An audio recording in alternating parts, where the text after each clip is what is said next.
ئێرە ڕادیۆی دەنگی گەلە.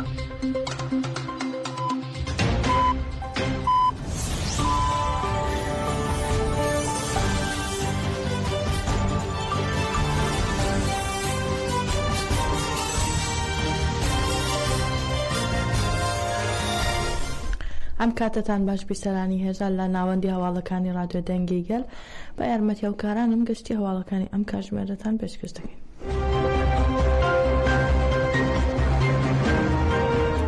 ماڵپەری گەریلا تیوی دیمەنی 5 چالاکی گەریلەکانی ئازادی کە لە گردی بەهار و ئامێدی جێژی سوپای داگیرکەری تورک ئەنجام دراوە بڵاو کردەوە و تێیدا دەردەکەوێت گەریلا دوو چادر 3 کۆنتینەر و سیستەمێکی ڕاداری لە ناو دەبا.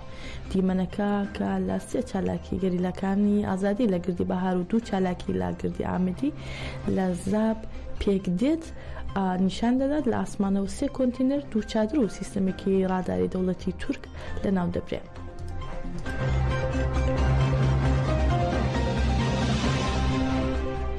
بەرگری شارستانی سووریا بڵاوی کردەوە بەیانیان ڕۆ لە شاری منبەجی ڕۆژهەڵاتی حەلەب تەقینەوەیەکی بەهێز ڕوویدا و لە ئێستادا ژمارەی قوربانیەکان بەرز بووتەوە و بە جۆرێک 14 ژن و پیاوێک گیانیان لەدەستدا و 15 کەسی دیکەش بریندار بوون. لە ئێستادا بەشێکی برینداران برینەکانیان سەختە کە ئەوەش وا دەکات بەرزبوونەوەی ئاماری گیان لەدەستدان چاوەڕان نەکراو بێت. هەموو ئەوانەی کە بەرتەقی و نەگووەکە کەوتون کرێکاری کشت و کاڵین لای خۆیەوە ڕانگەی سووری بۆ مافەکانی مرۆڤ بڵاوی کردوتەوە تەقینەوەکە لە ناوچەکانی ژێرکۆنتڕۆڵی سوپای نیشتمانی سووریادا ڕوویداوە.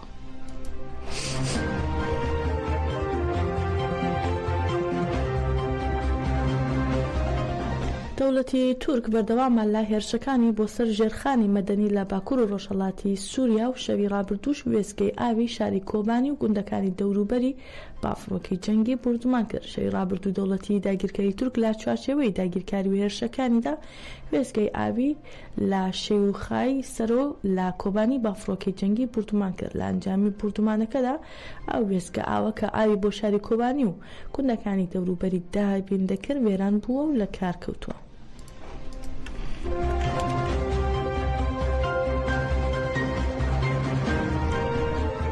هێزەکانی سووریای دیموکراتیک سەبارەت بە بەرخۆدانەکانیان و ڕوبەڕووبوونەوەی چەتەکانی دەوڵەتی تورک لە دەوروبەری قەرەقۆزاق ڕاگەیاندراوێکیان بڵاو کردەوە و ڕایگەیان لە مەحوەری پردی قەرەقۆزاق بە چەند ئۆپراسیۆنێک وڵامی هێرشی هێزەکانی دەوڵەتی داگیرکەری تورک و چەتەکانیان داوەتەوە و تیایدا بنکەی داگیرکەرەکانی تورک و شوێنی کۆبوونەوەی چەتەکان کراوەتە ئامانج. هەروە ئاماژە بۆش دەکەن فڕۆکە جەنگیەکانی دەوڵەتی تورک زەنجیرە هێرشێکیان دەست پێ کرد و چەند گوندێکی دەوروبەری پردی قەرەقۆزاقیان لە باشووری کۆبانی کردووەتە ئامانج و لەوانە گوندەکانی قەزەق مەلحاتین و فڕۆکەخانەی سارین و بردومانەکە تەنیا زیانی مادی لەکەوتوتەوە.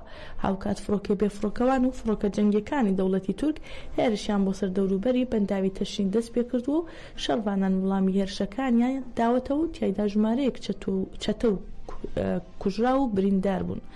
هەروەها یەکینەکانی شەهید هارون ئۆتۆمۆبیلێکی سەربازی چەتەکانیان بە ئامانج گرتووە و چکە لە خاڵێکی کۆبوونەوە کاتیایدا تۆنێلیان دروست کردبوو لە ئەنجامدا 2 چەتە کوژران و 6 دیکەش بریندار بوون.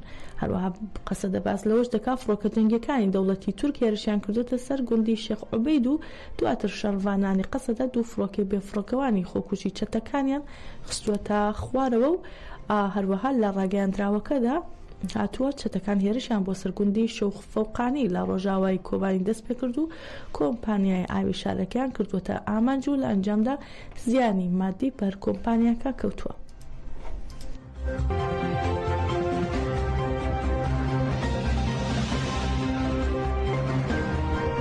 بە پێی زانیاریەکانی ئاژانسی فورات نیوز مانگی کۆتایی ساڵی ڕابردوو دەوڵەتی تورک ئەمیرە عێراقیەکانی چەتەکانی داعشی لە ئەنکارە کۆ کردوێتەوە و پلانی ئەویان داناوە کە هێرش بکەنە سەر ناوچەکانی ژێر دەسەڵاتی هەسەدە و بیرەنەوتیەکانی باکوور و ڕۆژهەڵاتی سووریا کۆنتڕۆڵ بکەن. ئاژانسی هەواڵی فورات نیوز ناوەڕۆکی کۆبوونەوەیەکی دەوڵەتی تورک و چەتەکانی داعشی بۆ هێرشکردنە سەر چەند ناوچەیەکی ڕۆژاوای کوردستان لە ڕێگەی سەرچاوێکی تایبەتەوە ئاشکرا کرد و ڕایگەاندووە کۆبوونەوەی ئەمیرە عێراقیەکانی داعش لەلایەن دەوڵەتی داگیرکەری تورکەوە لە 23 کانون یەکەمی 2024 لە ماڵی بەرپرسێکی داعش لە ئەنکەرە لەلایەن بەرپرسی ئەنجومەنی سەربازی داعش لە تورکیا ئەنجام درراوە و ئاماژ لەم کۆبوونەوەیە هێرشکردنە سەر ناوچەکانی ژێر کۆنتڕۆڵی هێزەکانی هەسەدە و ئیدارەی خۆبەڕێوەبەری باکوور و ڕۆژهەڵاتی سووریا بوو و هەروەها لە کۆبوونەوەکەدا داوا لە چەتەکان کراوە بۆ چوونە ناو بیابانی سووریا مەبەست لە بیابانی سووریەش ڕقا دەیر و زور و حەسەکە بووە. هەروەها باس لەوە کراوە پێویستە لەم ناوچانەدا دژی هێزەکانی هەسەدە چالاکی بکەن بۆ دەست بە سەرداگرتنی هەموو بیرەنەوتەکانی ناوچەکە کە لە دەستی هەسەدەدان. هەواڵگەری دەوڵەتی تورک گەرەنتی داوا بە چەتەکانی داعش کە کاتێک ئەوان لە زەمینەوە هێرش دەکەن ئەوانش لە ئاسمانەوە یارمەتیان دەدەن.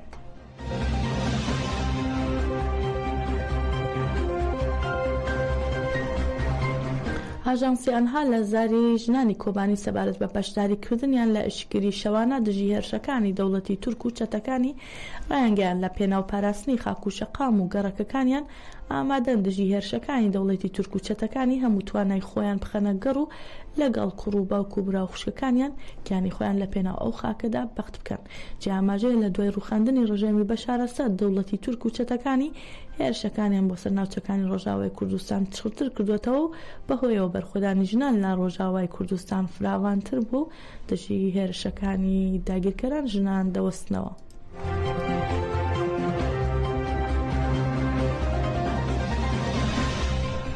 هێزە سەربازەکانی حکوومەتی دیمەشق لە شاری حۆمس سێ کوردی قامیشلووی سرپا کانتۆنی جەزیرەیان لە کاتی گەڕانەوەیان بۆ شوێنی خۆیان ڕفات.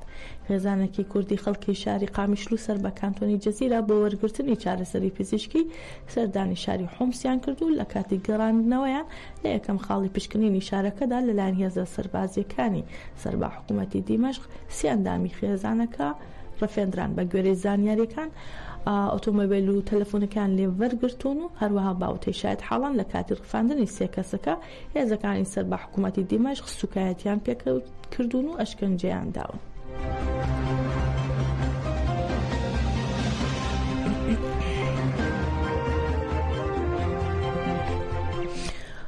هێرشەکانی دەوڵەتی تورک و چەتەکانی بۆ سەر باکوور و ڕۆژهەڵاتی سووریا بەردەوامەوە ڕوانگەی سووری بۆ مافەکانی مرۆڤ سەبارەت بەو هێرشانە ئامارێکی نوێی مانگی کانونی دووەمی بڵاو کردوێتەوە. باگوێرەی ئامارەکە لە ماوەی مانگێکدا لە ئەنجامی وڵامدانەوەی شەڕوانانی هەسەدەوی پەژا 300 چەتە کوژراون و لە ئەنجامی هێرشەکانی دەوڵەتی تورکیشدا 52 هاوڵاتی مەدەنی گیانیان لەدەستاوە و هەروەها 40 شەڕوانی یەپەژە و قەسەدەش شەهید بوون.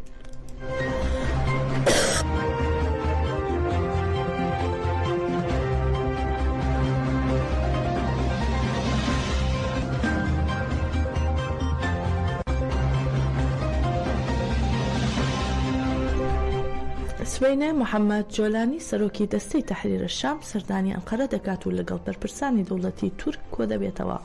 سەردانەکە لەسەر بانکێشنامەی ئەردۆغانی سەرۆکی دەوڵەتی تورک بوو بڕیارە پێشاتەکانی سووریا تاوتوێ بکرێت. جا ئاماژەیە دەوڵەتی تورک ڕۆڵێکی سەرەکی هەیە لە پاڵپشتیکردنی گروپ پارچەتەکان لە سووریا و تێکدانی سەقامگیری و ئاسایشی سووریا.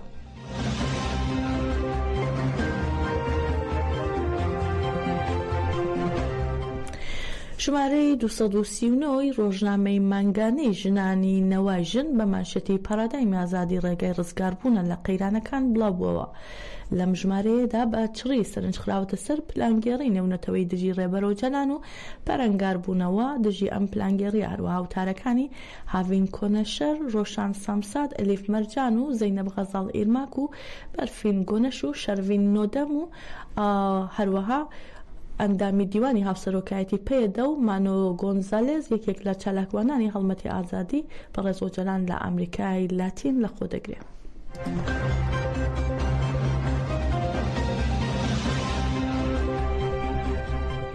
دەستەی فەرمانبەران و مامۆستایانی ناڕازی ماوەی 7 ڕۆژە باهۆی پێنەدانی شایستە داراییەکانیان پلە بەرز نەکردنەوەیان و تەوتینکردنی موچەکانیان لە بەردەوام لە بەردەم بارەگاینەتەوەی گرتوەکان لە شاری سلێمانی دەستیان بە مانگرتن کردووە. لەگەڵ دەستپێکردنی مانگرتنەکە تا دێت گۆڕەپانی چالاکیەکە بەرفراوانتر دەبێتەوە و مامۆستایان و فەرمانبەران و کەسانی سیاسی و چالاکوانان ڕۆژانە سەردانیان دەکەن و پشتیوانی خۆیان بۆ مانگرتنەکە دووپات دەکەنەوە.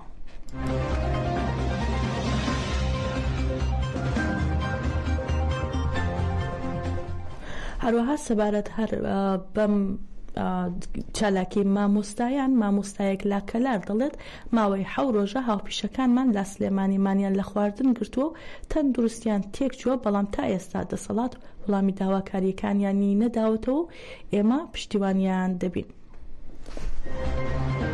گرتنیان کردووە و مانیان لە خواردن کردووە بەداخەوە کە وەزعی تەندروستیان بەرەو خراپی ئەڕوا و تا ئێستا دەسەڵاتدارانی هەرێمی کوردستان وەڵامێکی گونجاویان نەداوەتەوە لە مرۆ مانگرتنەکە بەردەوامە، بۆیە ئێمەش بڕیارماندا وەکو خەڵکی گەرمیان پاڵپشت و پشتیوانی ئەو مانگرتوانە بین تا ئەوەی کە وەڵامی داواکاریەکان ئەدرێتەوە و هەر ئەمڕۆژ لە گەرمیانەوە کۆمەڵێک خەڵک لە سەرجەم چون توێژەکان وەکو پشتیوانیەک ئەکەونە ڕێ بەرەو سلێمانی بەپێ بەڕێپێوان بەرەو سلێمانی بەڕێ ئەکەون. بێگومان تا ئەو کاتەی پێویستکە ئێمە بەردەوامە بین و پاڵپشت و پشتیوانی هەموو ئەو هەنگاوانە ئەبین کە بۆ بەدیهێنانی داواکاریەکانمان گیراوەتە بەر. مهدی جوانمەردی چالاکوانی مەدەنی شاری دێگولان لەلایەن هێزەمنیەکانی شاری سنەوە دەست بەسەر و بۆ گرتوخانەیەکی ئەمنی شاری سنا گواستراوەتەوە. هێزەمنیەکان بە بێبڕیاری دادوەر ئەم هاوڵاتیان دەست بەسەر کردووە و جاماژەیەک مهدی جوانمەردی لە سەردەمی پوزوتنەوەی شۆڕژگێڕانی ژینەدا دەست بەسەر و بۆ 69 مانگ بەندکران سزا درابوو. لە ئێستادا لە هۆکارەکانی دەست بەسەرکردن شوێنی مانەوە و تۆمەتەکانی دژی ئەم هاوڵاتیە زانیاریەک لە بەردەستان نییە. گەشتینە کۆتایی گەشتی هەواڵەکانی ئەم کاتژمێرەمان هەرشاد بن.